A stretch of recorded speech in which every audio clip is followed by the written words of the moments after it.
It's 5:35. We'll bring the meeting to order. Would you please stand, and Calvin will lead us in the Pledge of Allegiance to the Texas flag and the U.S. flag. I'll go to the prayer for You will do pledges first? Go ahead and pray too. Okay.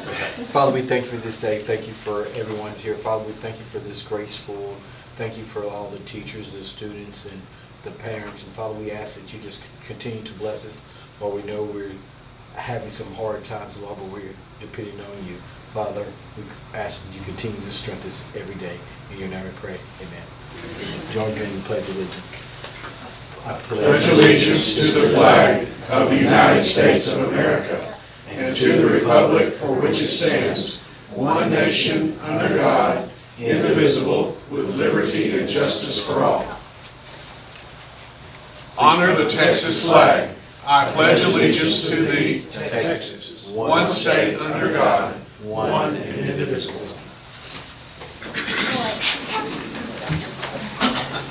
Is there anybody here that wants to speak before the board in public comment for something that's not on the agenda?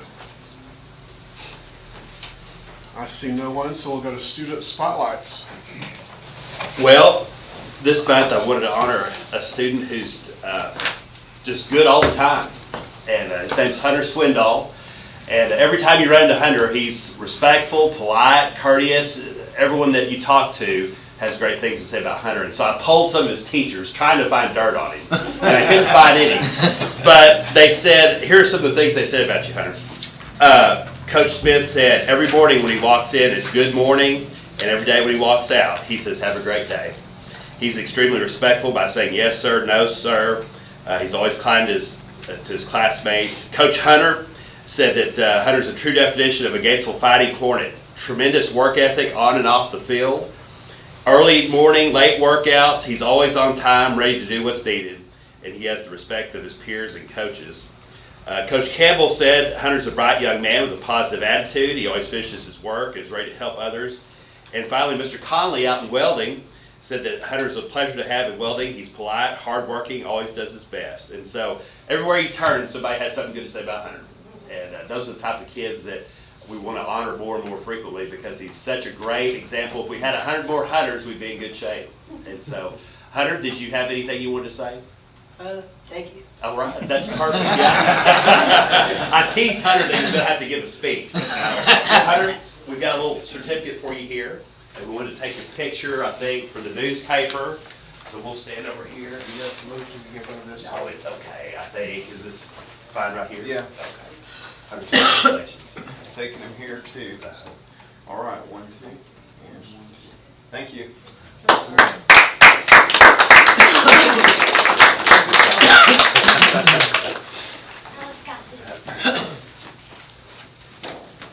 Well, now we want to honor some staff members, and we brought the whole band crew.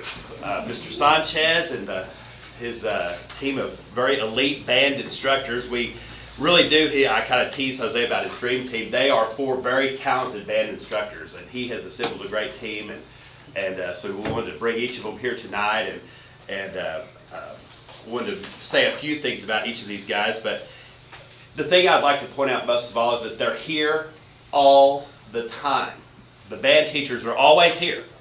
Morning, noon, night, holidays, weekends, they're always up here. It takes great dedication to be a band teacher. And these guys, what I appreciate about them, go above and beyond the call of duty because they're always trying to compete at the next level. And so in order to become regional and state qualifying caliber bands, they're studying other bands. And it's not uncommon for them to call other band directors and go visit other programs and study and watch. And so this is a great group of people. So just briefly here, of course, Mr. Sanchez is our fine arts guru, and we have Mr. Garza, his longest serving assistant since 2018. And then this year we added Lindsay Foff, coming from, she was head band director in La Vega, and we stole her. And so we got her, and then Michael Hamilton is our percussion expert. And so we really have assembled a great team, and Jose, we're very proud of them. Did y'all want to say anything about these guys? I mean, I'll get up here. I mean, I know y'all like hearing me talk because, you know. Seriously, I couldn't do, we couldn't do what we are doing without like the staff, and I wouldn't be able to do a lot of things if I wasn't able to do, if it wasn't for these people here. You know, Victor came over from his hometown, so he left home in order to come work for me up here in Gatesville, and so like a lot of security and a lot of trust. Lindsay leaving a head director position, so there's a lot of trust in this program and the staff, and there's like, I don't have a personal office technically, so we all sit in the same office all day long together when we're not out and teaching. So we spend, I mean, I spend more time with them than I do with my wife and my children. So like, this is really more like a family than anything else. So, you know, it's great to be a part of this ISD and have them with me. So. Well, guys, thank y'all for being here tonight. We have some stuff for you guys as well.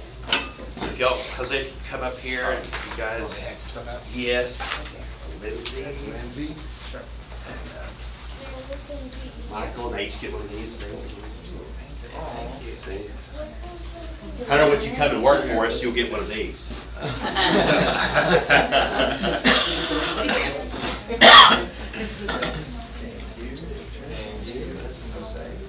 right, photo op.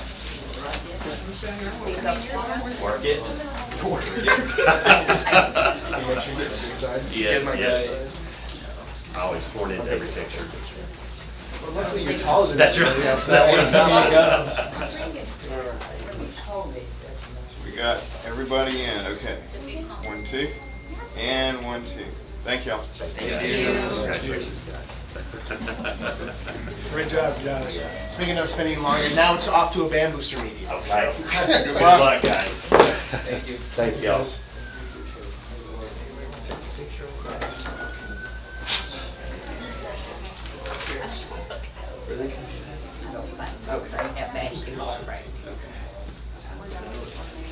Is Roger Miller here? Roger was going to do, like last year, he had a little thing for the board where he had a proclamation honoring you guys. He may come in a little bit later, but we'll go ahead and get to our next item is board appreciation. And so these guys, if you'll notice here, this is actually a paper towel holder, and they're heavy enough to bludgeon somebody with. The welding guys made this for you guys, and so you put your paper towel here. It's a very decorative Hornet G, and so we wanted you guys to have that. But speaking of difficult, thankless tasks, these guys don't get paid anything. They have to listen to complaints and ideas and try to serve everyone, and it's been especially difficult because they've been in a pandemic that just keeps lingering. And that gets people sometimes in an irritable mood, but they've done a great job. Some of the things that they've done this year. Bye, Carolyn. See you later. Appreciate you coming. Not only getting through COVID, but you know, the high school turned out fantastic. You guys helped tremendously with that. Helped tremendously with the Wings program. You know, that was a great success when we graduated more kids here just recently. And then, of course, we'd be remiss to say that the staff was appreciative of the COVID leave that's coming really in handy right now, and then the raises too. So we want to thank you guys for everything. And we have some intermediate students wrote y'all some thank you cards as well. And so we hope that y'all enjoy those too. The kids wrote some, I read through them. They had some good notes for y'all. So thank you guys again. And since Linda and Marianne and Cheyenne were there, y'all can take their paper towel home. Must be present to accept. No.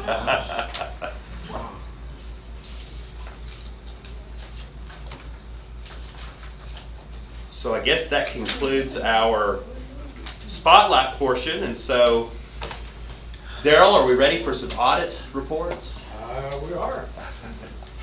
This is the annual audit for the fiscal year ending August 31, 2021. And this audit is again conducted by the firm in Temple, Lott Vernon. And their partner that's in charge of our audit is Dane Legg. And he's here tonight to present the audit to you. You have this before you already. It's a bound copy of the audit report. And then there's also another report that they do specifically for your board. And then there's a sheet right there for y'all to sign after it's been presented and approved. Dane, we appreciate you and your firm coming up and doing this again for us. Sir, everybody should have a copy of it. I'll remind the board the audit is split into two pieces. The first piece is related to the financial presentation of it. Our opinion related to that is unmodified or clean, meaning this 100-page document is in conformity with generally accepted accounting principles. Looking at the financial statements themselves real quickly, if you turn to page 18 and 19, we'll just look at some significant variations in your balance sheet.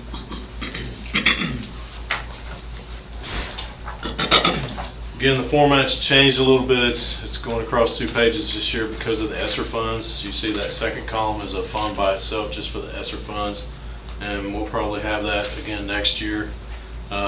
Looking at the total column on page 19, your first subtotal there, total assets, right at 20 million. It's down 8.6 million over last year. The biggest decrease is your cash and cash equivalents. Cash and cash equivalents are down about 11.4 million, primarily due to spending 11.8 million out of the capital project fund for the high school renovation. And the only significant increase is the fifth item in that subset, your due from other governments. At 3.7 million, it's up 2.1 million over last year. And if you look at the second column, the majority of it is the COVID money. Your foundation receivable is up about 300,000, but 1.7 of it is the COVID money receivable for this year. Total liabilities, next subtotal down 4.1 million. It's only up slightly, about a couple 100,000 from last year. Your first item in that subset, accounts payable at 390,000, is down about 500,000. You had a lot of construction payables at the end of last fiscal year. Finished those projects up, so we don't have any this year.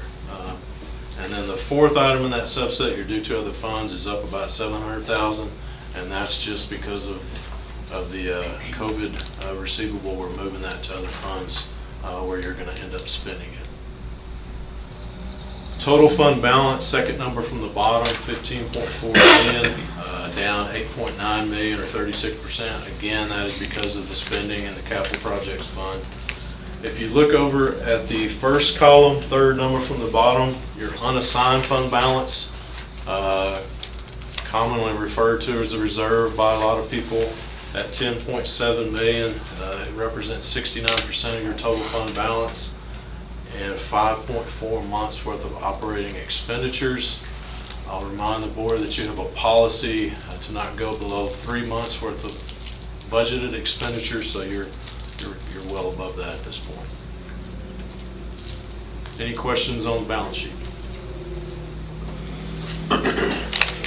Okay, looking at that decrease in fund balance, we'll flip over to page 22 and 23 and look at revenues and expenses.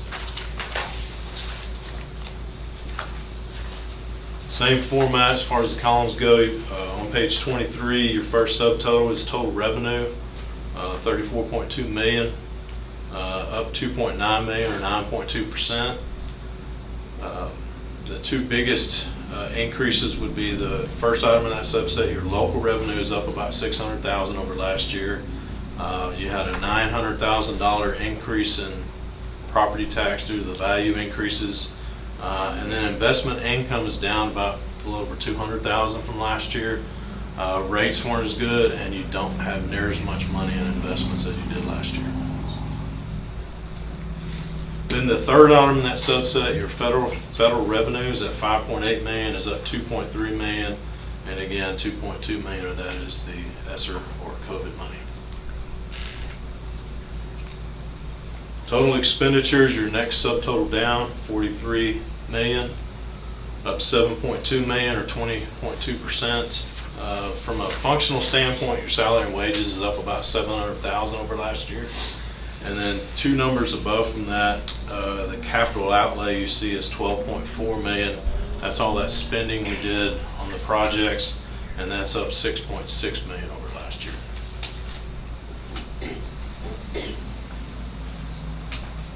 Going down the page, only significant item there, you'll see that 6.1 million in and out. That's just where you're moving money, the transfer of for the capital projects funds.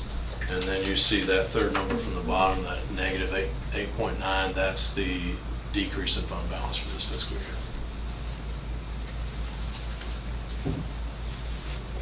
Any questions on revenues and expenses? The other side of the audit is the compliance side. So there is a nice subtotal of that whole section on page 95.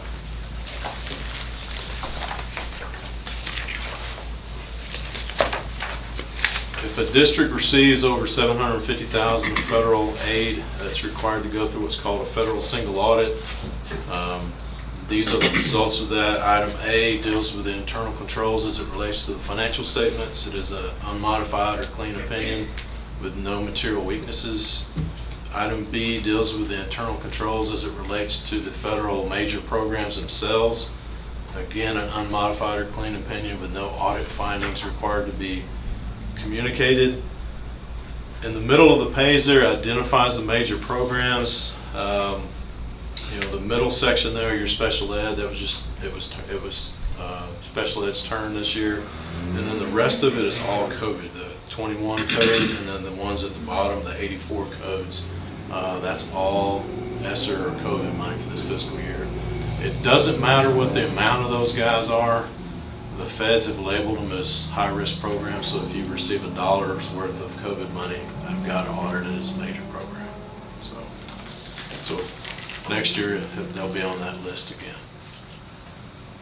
Then second from the bottom, all of this information goes into the data collection form with the feds.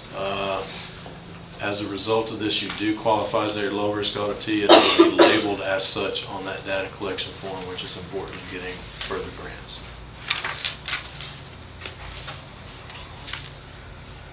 Next year, I mentioned ESSER will be on the list for major programs, and your normal rotation child nutrition will also be audited as major next year. Any questions on compliance?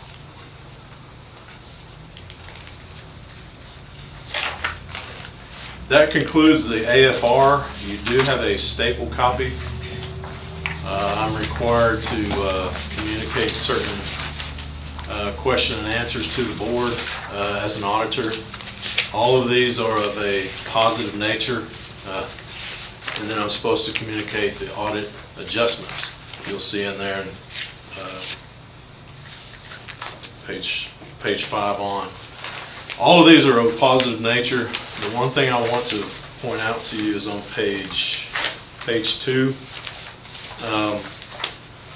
There's a section in there called new accounting pronouncements. Okay, so there was a couple of new accounting pronouncements, none of which really have made a significant impact on the district this year.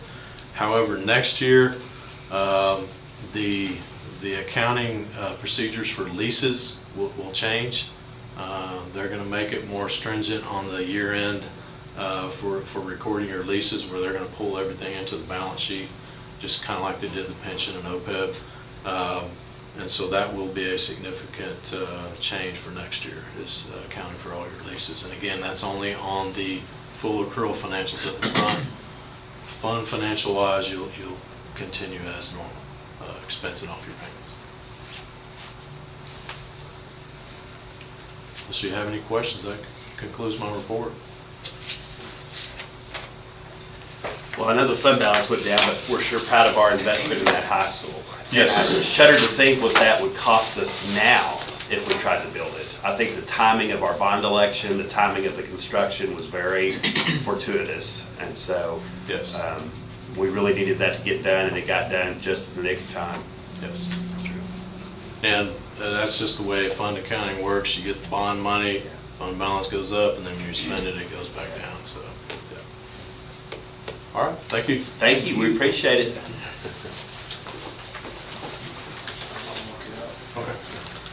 We can vote on that and make a recommendation. Okay. So management recommends board approval of the August 31st, 2021 annual financial audit report as it was just presented to you. Can I hear anybody make I'll make the motion. a Charles motion? A second? Calvin? All voting? All agreed. The next item on the agenda is consent agenda. Minutes of December 13th at the 2021 regular meeting. Financial statements as of December 31st, 2021. Bills and payrolls for December 2021. Budget amendments. High school renovation financial update. Vital signs report. Food service report. Are any of those that anyone wants to pull and discuss? So we're all in agreement the consent agenda is good. Do I hear a motion that we accept the consent agenda? I'll make the motion. Okay, Charles, do I hear a second? Any discussion? Okay, all for going on with the consent agenda. Now we have some information items. First, School Community Guidance Center update. Dr. Harper. I don't know if you are familiar with the term School Community Guidance Center, or Scgc, but that's unique to us in Gatesville. There are some terms that you are familiar with, and we have some slides to pull up to help navigate through the update. But one of them is response to intervention, RTI. The student struggles, we get a response, we intervene, we check the response again. If it improves, then our intervention was good, it works. If we get a negative response, if it doesn't work, then we try another intervention. So it's this constant checking and rechecking, intervening when a student needs to be intervened with, and that's our RTI program. And we're pretty adept at doing it for academics and for other things, but what do we do for all at-risk kids? And so the next slide is the Scgc for at-risk. And the Education Code does outline 15 characteristics that determine that you're at risk of not graduating from high school. And so on the slides you can see some of the red, these up here at the top. These are academic shortcomings. You know, they've been retained. Think about all the students that failed one semester between 7th grade and 12th grade. They are considered at risk of not graduating. Students that are English language runners, they have other barriers that they have to accomplish, those that can't pass the state test. All these academic shortcomings, we're pretty good at putting things in place, interventions in place, and helping them graduate. But if you look at that next group of terms that are in black up here on the slide, what about those behavioral things? A student that is pregnant or has a child, a student that is homeless, somebody that's on parole or some sort of condition release. What do we do for those behaviors? Those that have been DAP, that automatically puts them at risk of not graduating. When we expel a student, that puts them at risk of not graduating. And there's always natural consequences for what happens. You get sent to DAP whenever you mess up. You get expelled whenever you hit those criteria. But what do we do for those students? Because we have to teach all kids. So whenever they come back to us, all means all. Whether they're well adjusted or at risk, whether they're getting enrolled with their family, guardian, or even unaccompanied, we still have to enroll them regardless of grades or attendance, regardless of their home situation. So how do we build an RTI program that helps all students? Those that have those enormous barriers that really a lot of us don't understand. I didn't grow up homeless, so I don't know what that means. I was not incarcerated, so what does that mean? And how it affects every individual affects them differently. And so we're trying to figure out how we can develop that. And if you'll go back to that slide right before it, Dr. Pollard, that the one in purple right here at the bottom, second to the bottom, this was put in 2019 for if anybody in that child's family was incarcerated during that child's lifetime, or the child themselves was incarcerated, they're at risk of dropping out of school. Now you might think, okay, that makes sense, but what about for our community versus another community? We have the county jail, we have 5 prisons, we're 5 state jail and prisons, combination. We have families that move in just to be next to somebody who is incarcerated. So it impacts our district differently than it does other districts. And also we know just through research that it impacts certain subpopulations differently because of the numbers that are incarcerated. And then this last one was put in just 2021, that if you're at one of those recovery academies, the Starr Academy, Challenge Academy, where they're trying to recover dropouts, or like a JJDAP, those type of schools, you're automatically at risk, which also makes sense too, because you're not on your regular campus where you normally attend with all your peers.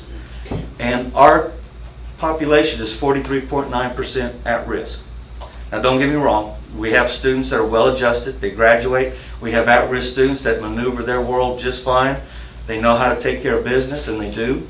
But we have some that don't. We have some that really struggle, some that are impacted by things that I can't even pretend to know about, because it didn't happen to me. But these students are going through some pretty hard times, and they're impacted, their families are impacted, and we're expected to teach them to read and write, but they're dealing with other things, legal entanglements, having to go see their probation officer, something I didn't have to endure whenever I was in school. I wasn't facing a court date, jail time.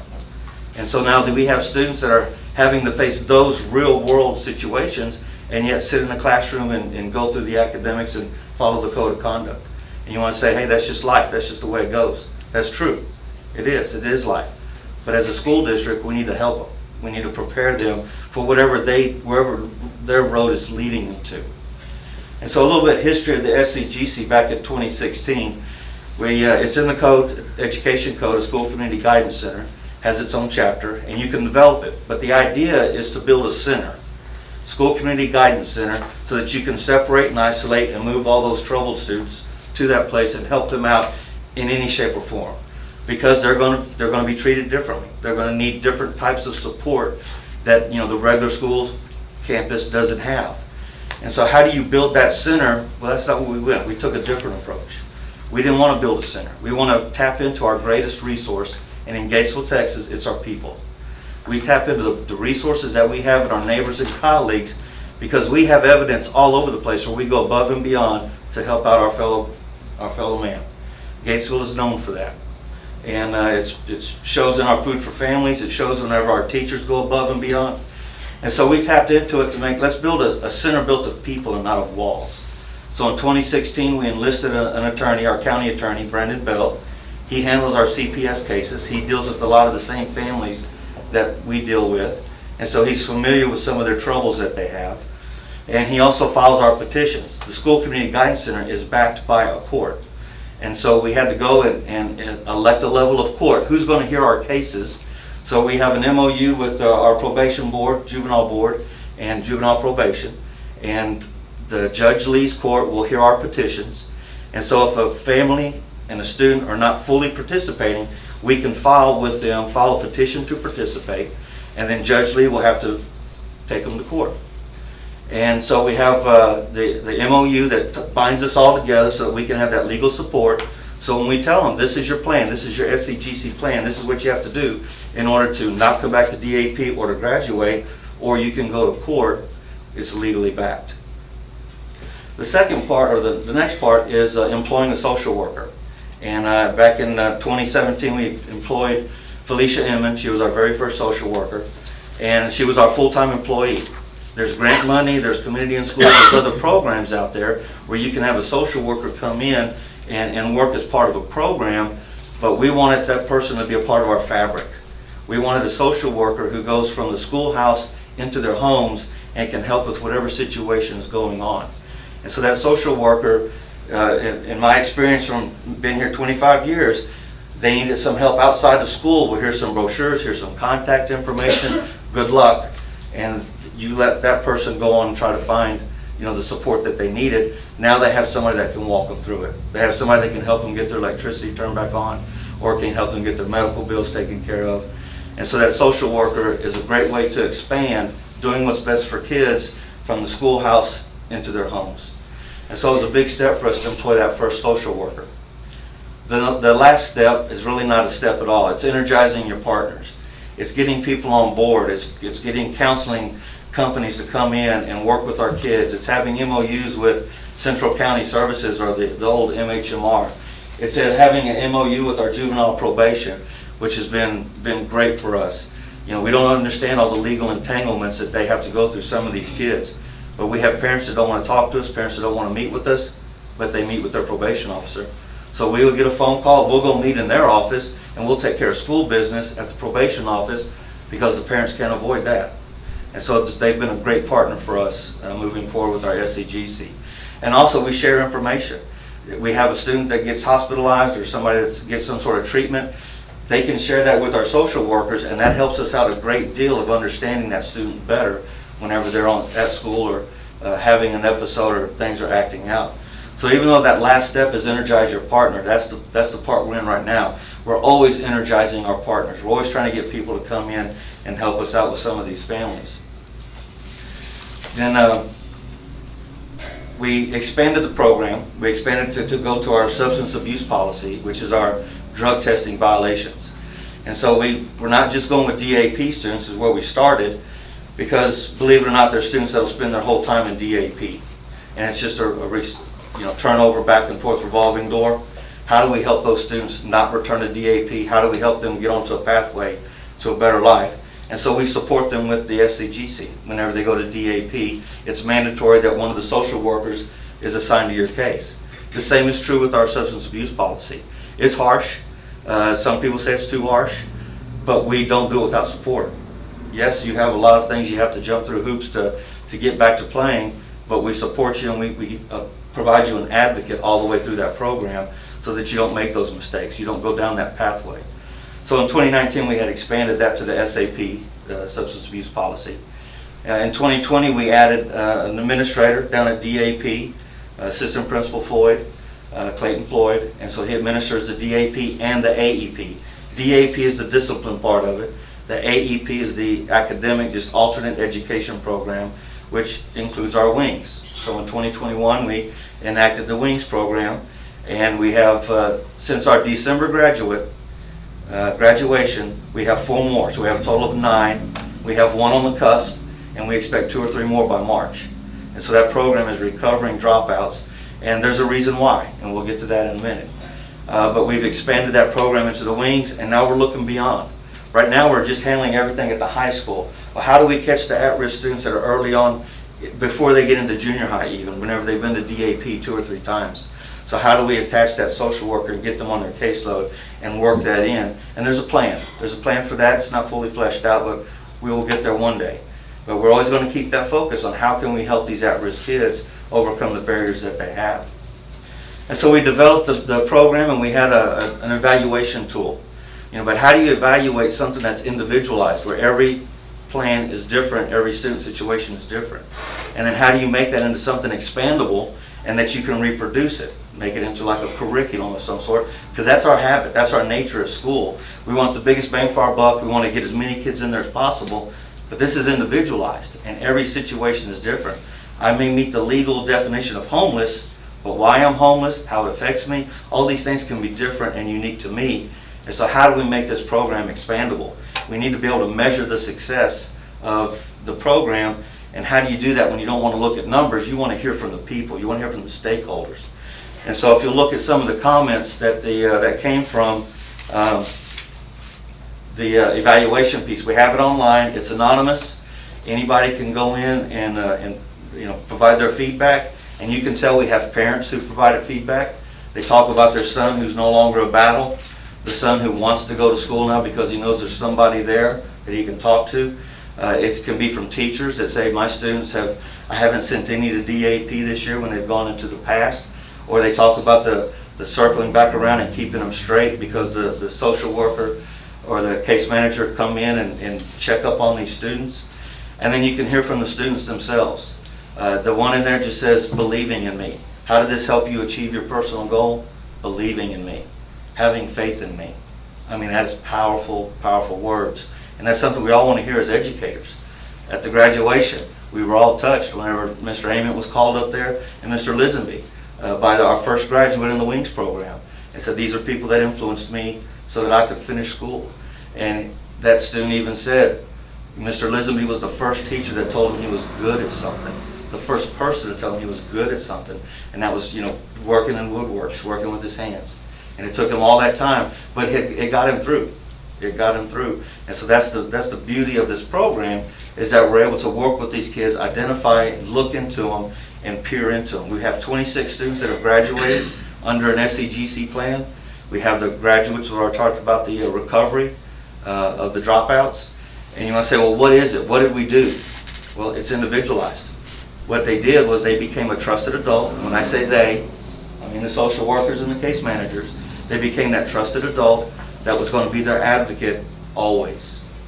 And we're in public school. We're all here for the students.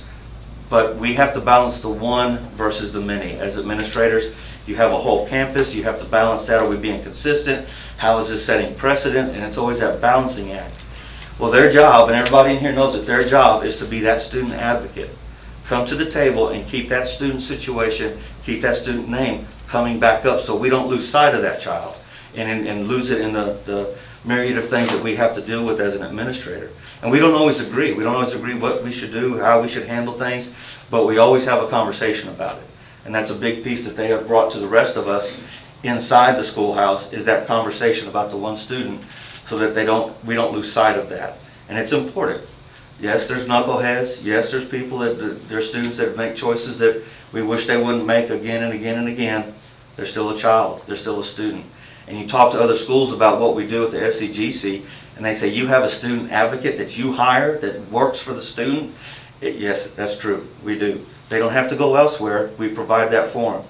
So whenever you get sent to DAP, they're there for the intake. They're there for the exit. Whenever they fail the drug test, they're there at the beginning and every step of the way, getting back to reinstated.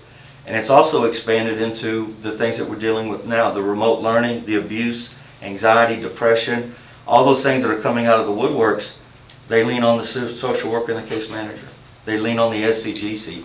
And that's another way that it's expanded on its own, because students need that one trusted adult.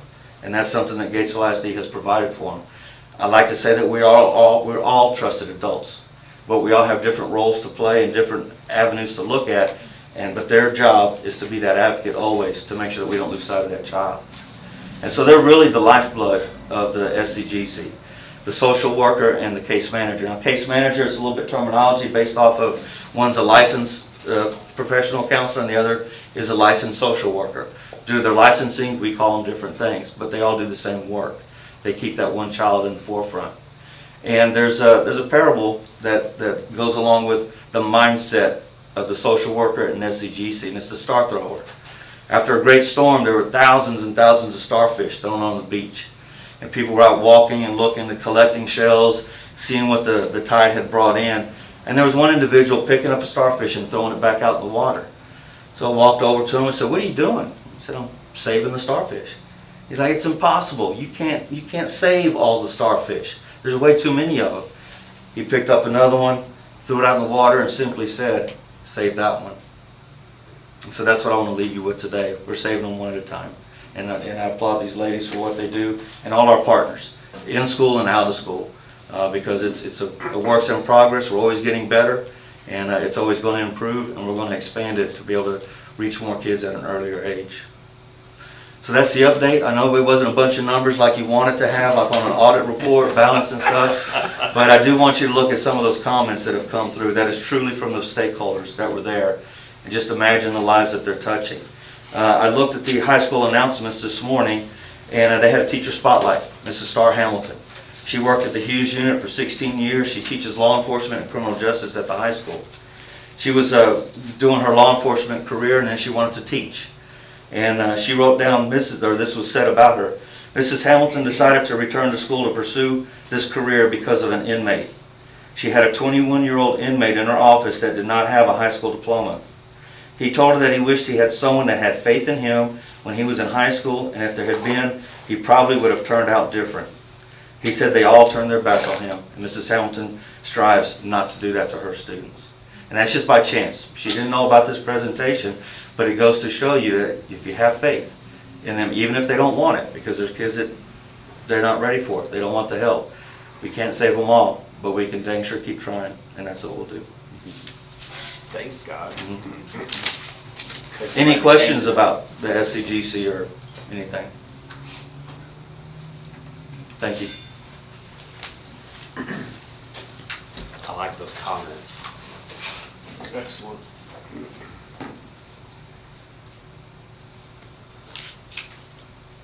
think the board's sad that the meeting's almost over.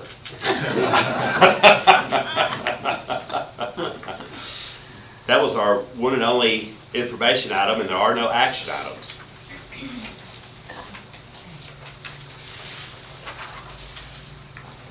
It's 6:17.